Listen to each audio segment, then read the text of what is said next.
안녕하세요. 김건우 목사입니다. 3월 3일 수요일 아침입니다. 3월은 새학년 새학기가 시작되는 새 출발의 달이죠. 절망과 의심이 아닌 소망과 믿음으로 출발하시기를 이 아침 기도드립니다. 3월 한 달 내내 부정과 절망의 말이 아니라 소망과 긍정과 감사의 말만이 우리 모두의 입에서 나오기를 주님의 이름으로 축복합니다. 누가복음 묵상을 잠시 멈추고 2월 23일부터 3월 12일까지 시편을 묵상하게 되는데요. 오늘 함께 묵상하고자 하는 말씀은 2월 27일 토요일 본문인 시편 49편 1절에서 20절 말씀입니다. 지극히 현실적인 인생의 문제들과 존재론적 질문을 다루고 있는 이 시편은 전도서와 비슷한 느낌을 주는 지혜의 시로 분류됩니다. 이 시는 시인의 초대로 시작되는데요. 아주 쉽게 풀어 쓴 메시지 성경으로 1절에서 4절 말씀을 읽어드리겠습니다. 새겨들어라, 다들 귀 기울여라. 땅에 사는 자들아, 이것을 놓치지 마라. 가진 자도 못 가진 자도 다 함께 들어라. 지혜를 너희 앞에 있는 그대로 펼치니 내 안에서 무르익은 삶의 깨달음이다.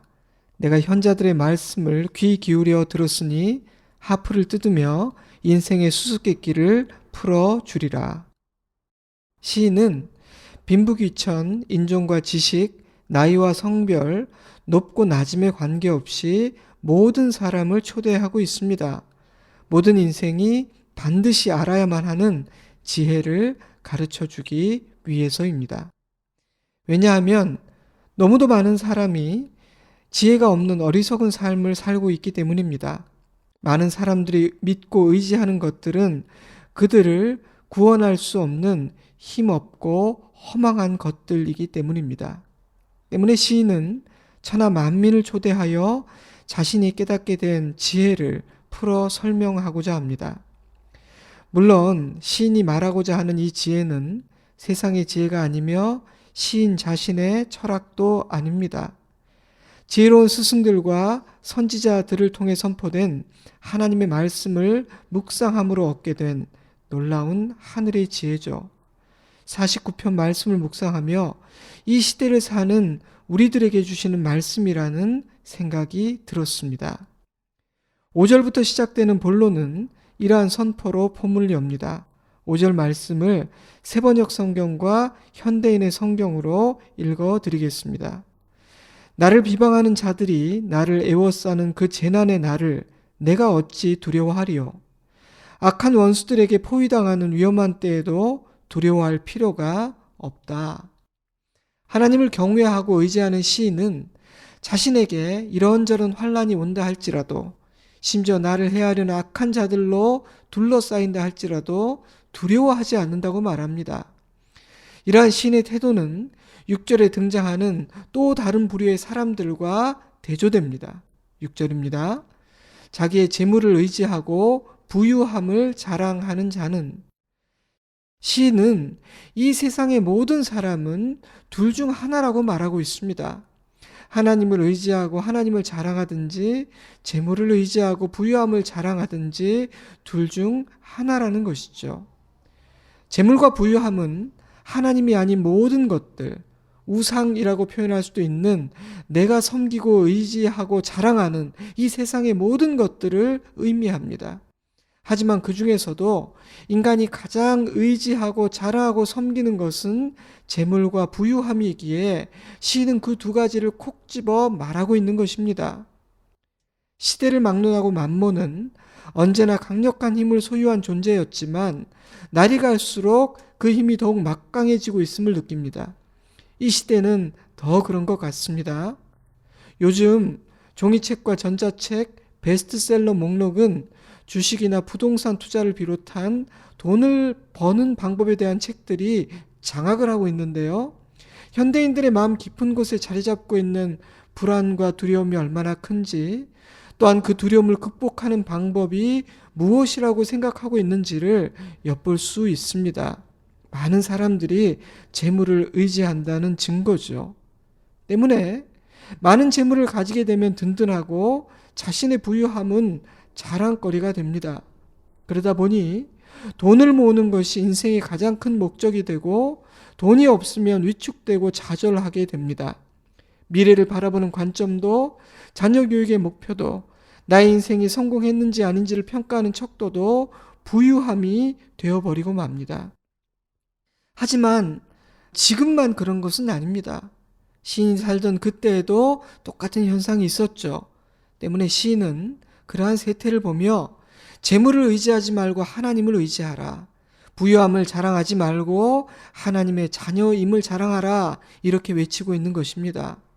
물론 재물 자체가 악하다거나 부자가 되어서는 안 된다라고 주장하고 있는 것은 아닙니다.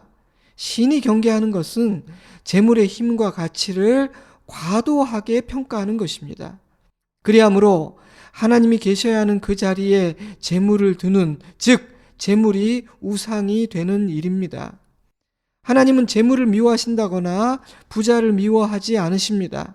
오히려 사랑하는 자녀들에게 재물의 복을 주기도 하시고 자신의 부를 하나님의 나라를 위해 사용하는 부자들을 칭찬하기도 하십니다.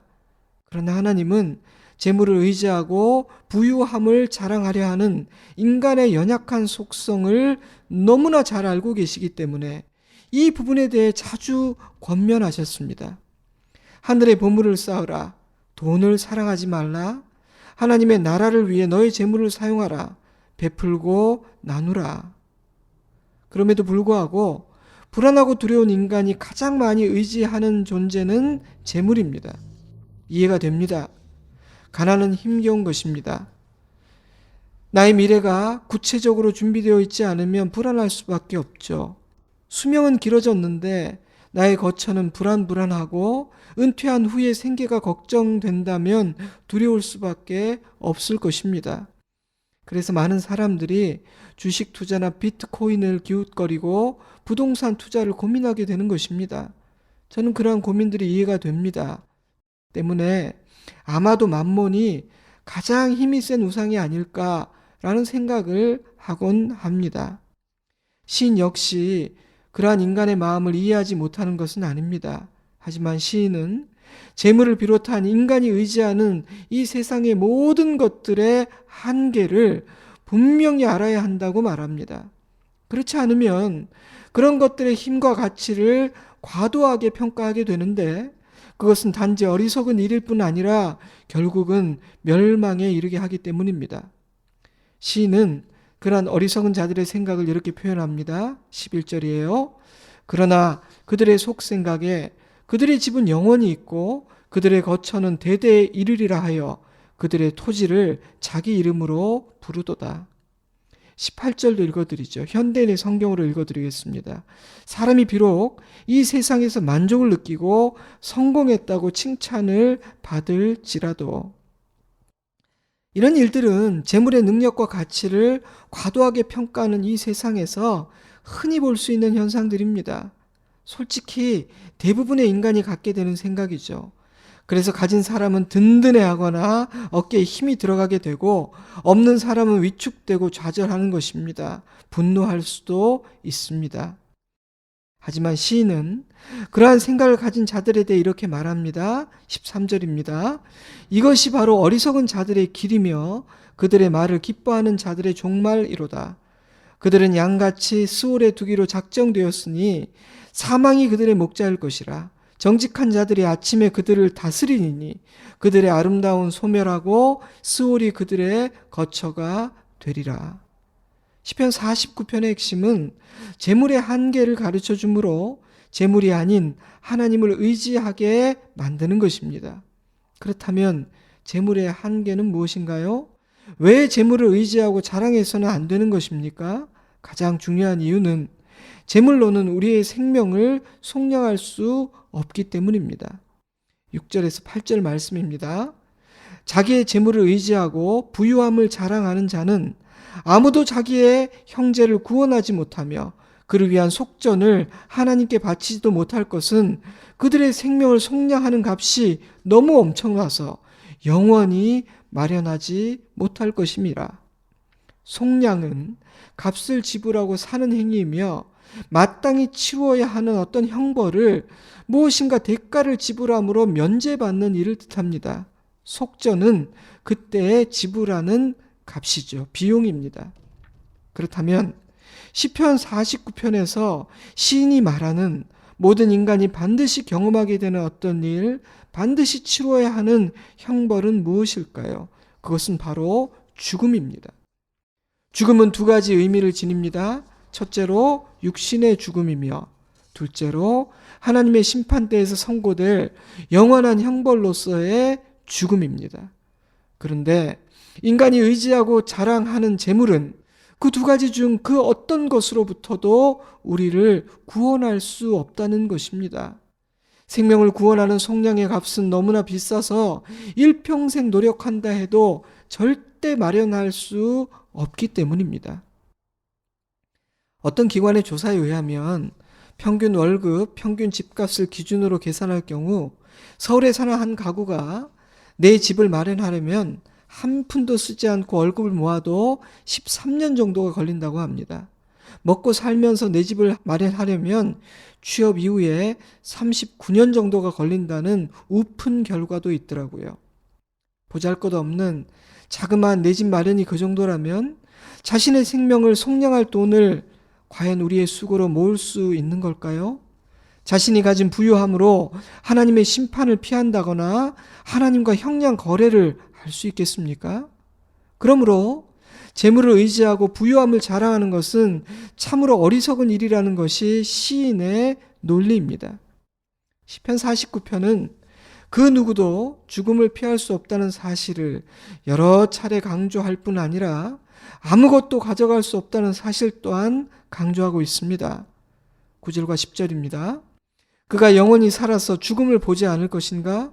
그러나 그는 지혜 있는 자도 죽고 어리석고 무지한 자도 함께 망하며 그들의 재물은 남에게 남겨두고 떠나는 것을 보게 되리로다. 16절에서 19절도 읽어드리죠. 사람이 치부하여 그의 집에 영광이 더할 때 너는 두려워하지 말지어다. 그가 죽음에 가져가는 것이 없고 그의 영광이 그를 따라 내려가지 못함이로다. 그가 비록 생시에 자기를 축하하며 스스로 좋게 함으로 사람들에게 칭찬을 받을지라도 그들은 그들의 역대 조상에게로 돌아가리니 영원히 빛을 보지 못하리로다. 부자나 가난한 자나 어리석고 무지한 자나 지혜자나 모두가 죽음을 맞이하게 된다. 죽음은 공평하다. 인간이 가진 그 어떤 것으로도 죽음을 막을 수는 없다. 이것이 시인의 일관된 주장입니다. 그러므로 죽음을 피하려 하거나 지나치게 두려워하는 것은 어리석은 태도라는 것입니다. 죽음은 잘 맞이해야 하고 준비해야 하는 모든 인간의 피할 수 없는 현실이기 때문입니다. 또한 시인은 재물, 집, 명예와 칭찬, 영광과 같은 이 땅에서 소유한 그 어떤 것도 죽음 이후에까지 가져갈 수 없다고 말합니다. 그러므로 재물로 대표되는 이 세상 것들의 가치와 힘을 과도하게 평가하고 의존하고 집착하는 것은 어리석은 태도라는 것입니다. 시인은 그러한 어리석은 생각으로 하나님께 소망을 두지 않은 사람들의 운명과 마지막 날에 일어날 반전을 이렇게 설명하고 있습니다. 14절입니다. 그들은 양같이 스올에 두기로 작정되었으니 사망이 그들의 목자일 것이라. 정직한 자들이 아침에 그들을 다스리리니 그들의 아름다움은 소멸하고 스올이 그들의 거처가 되리라. 여호와 하나님을 의지하고 자랑했던 다윗은 여호와는 나의 목자시니 라고 노래했지만 재물을 의지하고 부유함을 자랑했던 자들에게는 사망이 그들의 목자가 될 것이라고 시인은 말합니다. 또한 이 세상에서는 힘이 없고 초라해 보였던 정직한 자들은 이 세상에서 위세를 떨치던 이들을 다스리는 자리에 있게 될 것이라고 말합니다. 대역전이 일어나는 것이죠. 시인이 말하고 싶은 핵심은 15절에 기록되어 있습니다. 그러나 하나님은 나를 영접하시리니 이러므로 내 영혼을 수월의 권세에서 건져내시리로다. 아멘. 시인은 인간이 의지하고 자랑하는 재물과 부유함이 할 수 없었던 그 일을 하나님께서 하신다고 말합니다. 그것은 우리의 영혼을 사망의 권세에서 건져내어 하나님의 집에서 영생을 누리게 하시는 은혜입니다. 시인은 이 땅에서의 시간은 지극히 짧으며 모든 인간은 언젠가 죽음을 맞이하게 된다고 말합니다. 그러나 죽음 이후의 시간은 영원하므로 그 시간을 어디에서 어떻게 보낼 것인지를 생각하는 것이, 그 때를 준비하는 것이 지혜라고 주장합니다. 이 시에서 12절과 20절은 반복되는 후렴구 역할을 하는데요. 이런 지혜를 깨닫지 못하면 존귀하게 지음 받았으나 멸망하는 짐승처럼 죽게 된다고 말합니다. 듣고 깨달아 지혜 얻기를 바라는 시인의 간절한 마음이 느껴집니다. 13절 말씀을 개역 한글과 바른 성경으로 읽어드립니다. 저희의 이 행위는 저희의 우매함이나 후세 사람은 오히려 저희 말을 칭찬하리로다.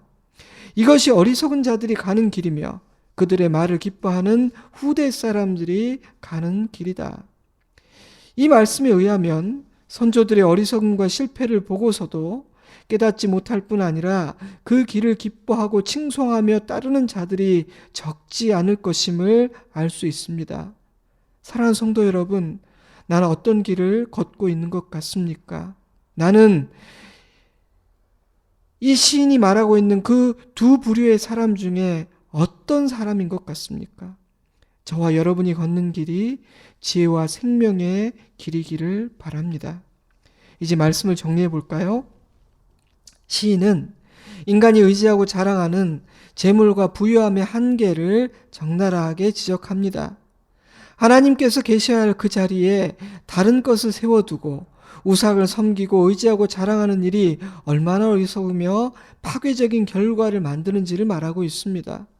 그 과정에서 죽음이라는 인간의 현실을 다루며 인간의 유한성을 기억하라고 권면합니다.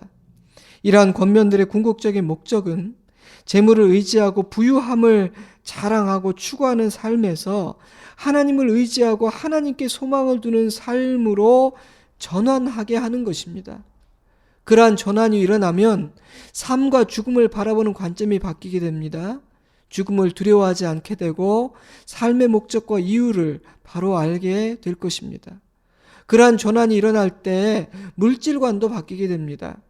자신의 미래를 위해, 안전과 번영을 위해 더 많이 모으고 쌓는 것이 목적이 아니라 하나님의 뜻을 따라 잘 사용하는 것이, 어떻게 하면 더 잘 쓸 수 있을까라는 것이 중요한 관심사가 될 것입니다. 나에게 허락하신 것으로 이웃을 사랑하고 하나님을 사랑하는 일에 사용하고 투자할 때 우리는 참 기쁨과 삶의 의미와 보람을 느낄 수 있습니다. 바로 그것이 그의 나라와 그의 의를 구하는 삶입니다. 그리하면 하나님께서 우리의 생명을 속량해 주실 것이라고 시인은 말합니다. 우리가 의지하는 물질과 같은 세상의 것들이 아니라 오직 하나님 한 분만이 우리의 생명을 구원해 주실 수 있다는 것이죠. 시인은 재물과 부는 이 땅에 두고 간다고 말합니다. 우리는 오직 믿음 하나만을 가지고 하나님 앞에 서게 됩니다. 그러니 하나님 앞에 섰을 때에도 유효한 것이 무엇인지를 생각할 수 있는 사람이 지혜로운 사람입니다. 죽음 이후에도 가치가 있고 죽음 이후에도 능력이 되는 것을 소유해야 한다는 것이죠. 때문에 시인은 우리 모두가 하나님께서 영접해 주시는 하나님의 자녀 되기를 간절히 소원합니다. 저는요, 시편 49편을 묵상한 후에 46편, 47편, 48편을 다시 한번 읽고 묵상해 보시라고 권면합니다. 46편에서 48편 역시 49편과 마찬가지로 고라 자손의 시인데요, 하나님을 찬양하는 노래입니다. 49편을 묵상한 후에 다시 읽으면 더 크게, 더 감동적으로, 더 깊이 찬양할 수 있으리라 저는 확신합니다. 제가 몇 구절 읽어드릴게요.